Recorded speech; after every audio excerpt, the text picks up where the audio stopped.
Hej alle sammen og velkommen til endnu en video fra Wonderful Retro.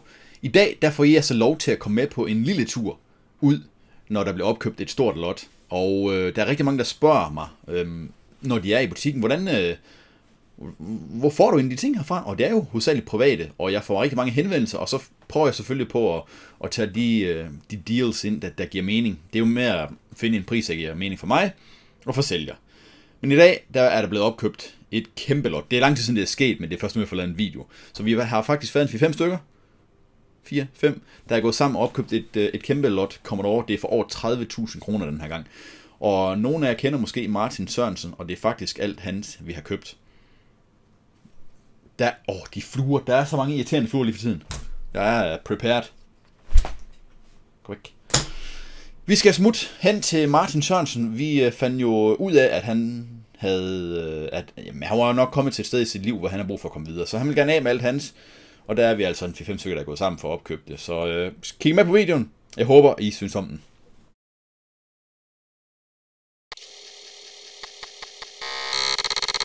Så det er lige der, jeg tænker.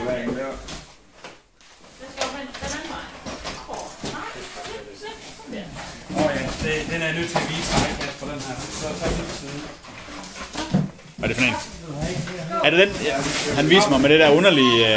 ja, den så jeg godt. Ja. Jeg har en mistanke. Er det en underlig bord der? Ja, jeg har en mistanke. Ja. Den er været inde på et firma, eller en skole, eller et bibliotek. Det var et godt spørgsmål. Det er et format. Format. Så den er sikkert været sat op til noget terminal eller et eller andet. Men for at undgå, at der er nogen, der stjal kortet, så det er det fast indvendigt. Så har man altid puttet op på det. Det er min mistanke. Det er min teori. Jeg ved ikke, om det er, men det er min teori, der er en format. Jo, nu er det kun bedre. Sådan her. Format 80.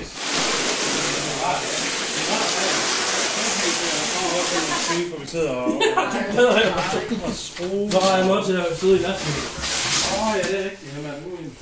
Det er Benji på chatten. Han kommer helt fra grænsen. Ja, Jeg har jo langt op, jo. jeg tænker, at den kan komme ind i døren, at du den har du ventet nu med Kasper, eller hvad? Han skrev til mig klokken 4, så er jeg her. Det var ligesom dig, klokken 1. Jamen, det er Brians Retro. Ja, jeg vidste det godt. Jeg ved det godt. Nogle gange så er det sjovt, at du Møder folk, ja. Jeg har aldrig mødt, jeg mødte ham en gang, men jeg var så rej for at møde ham. Det var til DHB. Det er nogle flere år siden. Fuck, jeg var bange, mand. der kommer et kendt ansigt, det er pludselig. Som I kan se, så er der selvfølgelig en hel del Commodore, og det er jo Commodore 64 og Amiga 500. Der var vist lidt Commodore 128, og så er der selvfølgelig en masse stumper, joystick, kabler og skærm og det ene og det andet. Og det skal vi selvfølgelig have hjemme i butikken nu, hvor vi skal kigge det hele igennem, og så skal det jo deles ud i 4-5 bunker.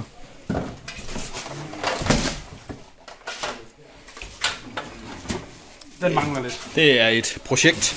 Det er et projekt. Det snakker Tavnes vist lidt om. Ja, det er et projekt, vi skal have en del, så der mangler også brev. Det må du være kæft på. Det er skærmkæbler, det er også lidt dumt. Jamen det bliver vi bare smide det ned, fordi vi skal alligevel af igennem. Vi skal alligevel af igennem det. Det gør vi andre, som nok heller ikke. Og står sådan her pludselig. Ja, og så... det derinde. Der er også rigtig derinde. Nej, nu skal du bare. Du ikke bruge kassen? Nej, det går nok.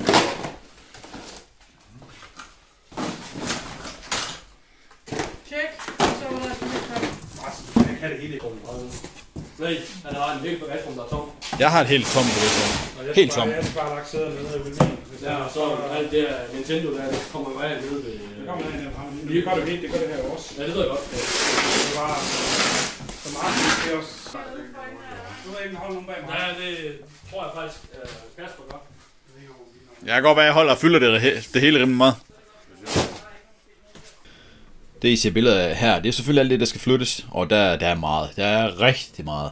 Martin, han var så sød og rar at tage det meste af det i hans varebil, og så komme ud med det. Der var en 3-4 biler, og vi proppede selvfølgelig alt ind, hvad vi overhovedet kunne have. Så det lykkedes der til sidst at få det hele med hjem i butikken. Nu skal det hele sorteres, og det skal deles ud, og det skal testes. Og det ene og det andet, og det er en stor opgave. Nu er vi tilbage hos Wonderful Retro i butikken, og det hele det er blevet flyttet ind på gulvet. Og det fylder så vanvittigt meget. I kan få se her, det hele står på gulvet. Der står Commodore overalt. Skærm. Amiga 500. Commodore 64. Commodore 128. Rigtig mange skærme. Og dele. Stumper. Kabler. Joysticks. Diskettedrev og datasætter. Båndstationer. Der er simpelthen så meget, der skal gås igennem nu. Og det er noget af en opgave, det er det virkelig. Det I ser her, det er et stykke professionel Commodore testbench, workbench, kald hvad du vil.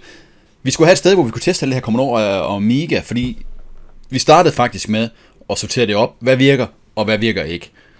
Og så prøvede vi så vidt muligt ikke at lave nogle bunker til alle sammen, hvor vi får lige stor mængde af noget, der virker og noget, der ikke virker. Der var selvfølgelig nogen, der var mere interesseret i det, der ikke virker, og der var nogen, der var mere interesseret i det, der virkede. Så en som mig med butik, jeg er selvfølgelig mest interesseret i det, der virker, men der var rigtig mange af de andre, der elsker at sidde og nifle og rode med sådan noget Commodore her, og det er virkelig fedt, når man kan finde ud af det på den måde, ikke? Jeg vil lige skynde mig at give et kæmpe shout-out til Promic2. Han er jo livestreamer inde på Twitch, så hop lige ind og følg ham. Jeg smider et link her under videoen, så I kan gå ind og se mere, for han sidder tit og roder med sådan noget Commodore og Amiga på hans stream. Som I kan se i butikken, så roder det stadigvæk, men jeg er så småt ved at have ryddet lidt op. Det er lige det sidste ting, der skal på plads. Så vi tager lige en hurtig runde. Det er jo som sagt hernede, hvor vi tester Commodore og Amiga. Det roder stadigvæk, men førhen der stod der 5 skærme. Nu er vi nede på 2, og der er lige de sidste småting, der lige skal testes. Der er 4 kabinetter til Amiga 2000 her. De er tomme. Der var en kasse med lidt kabler her. Så der bliver nogle billige kabler til salg.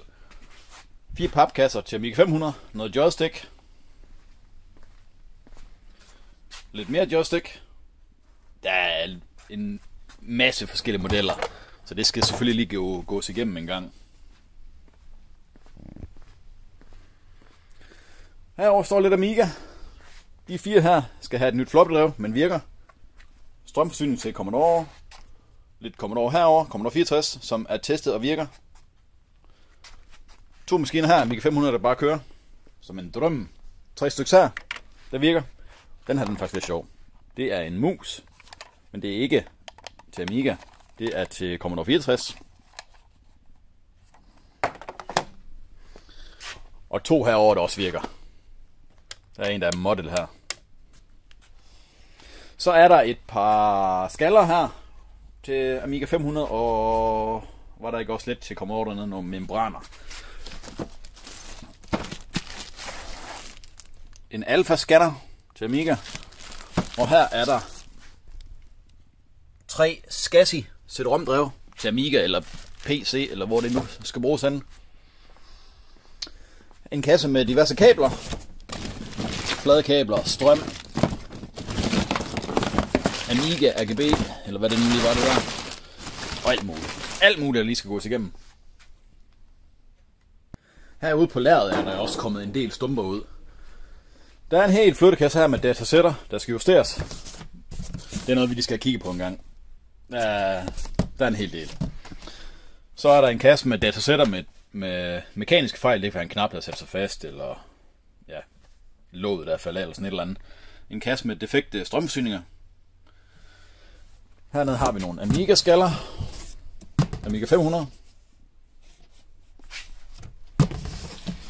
Og så er resten, det er egentlig disketter.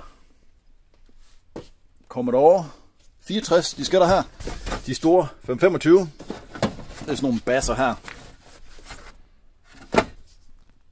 Der har vi her R-Type. Og de her kasser kan man altså også købe inde på hjemmesiden. Sådan en kasse med assorterede disketter. Der er mange. Der er en 4-5 flyttekasser her. Og ved siden af har vi lidt diskettebokser ned her. Og Amiga disketter. 3,5 tommer.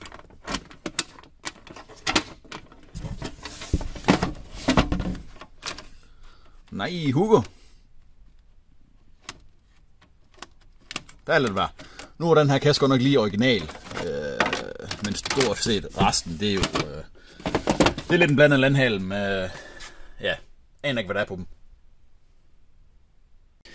Det var egentlig ved at være det for den video her. Og det har faktisk været lidt spændende, det her, synes jeg. Og når det er så store mængder, ikke? 36.000 kroner for alt det her Commodore, men der har også været virkelig meget. Hold da op mundfuld. så er det fedt, man kan gå en 4-5 mand sammen, og så få det her til at blive til virkelighed, ikke? Fordi det er en stor mundfuld for en mand.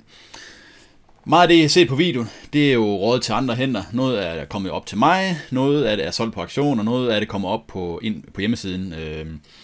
Så det er lidt svært lige at sige, hvad der er solgt, og hvad der ikke er solgt på nuværende tidspunkt. Men altså, I kan jo altid holde øje med hjemmesiden inde på wtsretro.dk. Men som altid, så vil jeg bare sige tusind tak, fordi I gad så med på den video her. Og husk, I kan købe retrospil til det ene og det andet inde på hjemmesiden, så hop ind og kig. Der er rigtig mange spændende ting. En lille nyhed her til sidst er, at butikken OneSoul Retro, WTS Retro, VTS Retro, folk de kalder det lidt af hvert, men det må jeg ligesom ikke finde ud af en gang. Butikken den flytter lokalt, det er inde ved siden af, så det er ikke så lang en rejse, men der bliver lidt bedre muligheder. Der bliver et separat kontor, der bliver et separat game room, og som butik, der kan blive aflåst og sådan ligesom adskilt i forhold til det andet. Og det glæder mig rigtig meget til, og jeg forventer, inden for en måneds tid, så begynder der at ske noget. Så følg med ind på Facebook, og der vil også komme flyttervlogs herinde på YouTube, så jeg håber, I har tid og lyst til at følge med på den rejse. Det skal nok blive spændende. Kan I have en god dag, og vi ses i den næste video.